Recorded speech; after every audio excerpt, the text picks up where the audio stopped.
بسم اللہ الرحمن الرحیم۔ السلام علیکم ورحمۃ اللہ وبرکاتہ۔ خونی اور بادی بواسیر کا علاج۔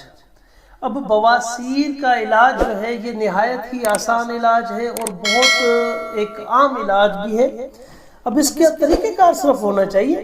پہلی چیز تو یہ ہے کہ اب اس کا علاج کیا ہے۔ اب اس کے علاج میں سب سے جو خاص چیز ہے وہ 1 گلاس پانی کا لیں۔ 1 گلاس پانی کا لے کر اس میں 1 چمچ جنگلی شہد، تو یہ آپ 1 چمچ ملا کر صبح نہار منہ اور 1 گلاس پانی میں 1 چمچ شہد ملا کر عصر کے وقت، یہ 2 ٹائم آپ نے پینا ہے۔ اور اس کے ساتھ 4 سے 5 عدد انجیر کے دانے یہ آپ نے روزانہ کھانے ہیں۔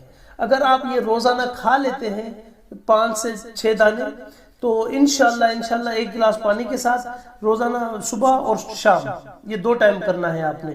انشاءاللہ آپ کو یہ چند دنوں کا ایک عمل ہے، چند دنوں کے اندر آپ کا بواسیر، مسے یہ تمام تر جڑوں سے ختم ہو جائیں گے۔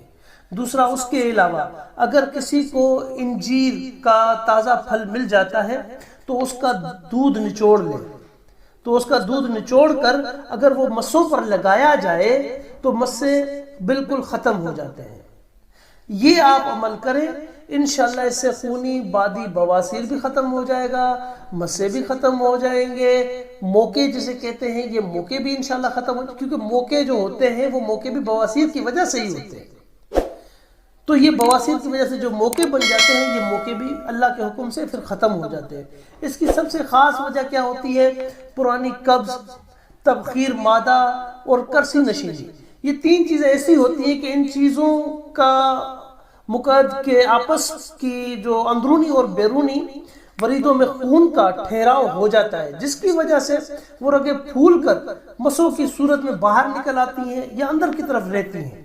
بعض لوگوں کی بواسیر بیک وقت اندرونی اور بیک وقت بیرونی دونوں ہوتی ہیں۔ فضلے کی نالی پر جب دباؤ پڑتا ہے تو اس کے ساتھ خون کی نالیوں میں بھی دباؤ بڑھتا ہے، چونکہ یہ پہلے ہی پھولی ہوئی ہوتی ہے اس لیے پھٹ جاتی ہیں اور ان سے خون بہنے لگتا ہے۔ تو یہ عمل جو ہے یہ عام طور پر بیت الخلاء میں اجابت کے دوران ہی ہوتا ہے، لیکن ہماری خوش قسمتی ہے کہ ہم جب بھی بیت الخلاء استعمال کرتے ہیں تو ہم پانی کے ساتھ نجاست کو دھو لیتے ہیں، تو جس کی بنا پر وہ ہمارے زخم بھی جو ہے بار بار دھلتے رہتے ہیں۔ اب جس طریقے سے میں نے یہ آپ کو علاج سمجھایا ہے، بتایا ہے، آپ اسی طریقے سے علاج کریں، لیکن یہ بات واضح رہے کہ ہر نماز کے بعد ایک تسبیح سورہ الشعراء آیت نمبر 80، سورہ الشعراء آیت نمبر 80، وَإِذَا مَرِضْتُ فَهُوَ يَشْفِينِ، اور جب میں بیمار ہوتا ہوں تو اللہ مجھے شفا دیتا ہے۔ شفا اللہ دیتا ہے، یہ ایک سبب ہے، علاج ایک سبب ہے کہ علاج اللہ نے ہو سکتا ہے کہ اس علاج میں آپ کے لیے شفا رکھی ہو، تو آپ ایک گرم اشیاء سے پرہیز کریں، اور دوسرا جو طریقہ کار میں نے آپ کو سمجھایا ہے اس طریقے سے آپ اپنا علاج کریں۔ انشاءاللہ یہ ایک ایسا نایاب عمل ہے چھوٹوں کے لیے بڑوں کے لیے کہ آپ دعا دینے پر مجبور ہو جائیں گے کہ شاہ صاحب واقعی آپ نے کوئی ایک نایاب عمل بتایا ہے ہمیں کہ جس کی بنا پر ایک پرانے سے پرانا بواسیر، موقع، مسے سب جڑ سے ختم ہو چکے۔ انشاءاللہ آمین۔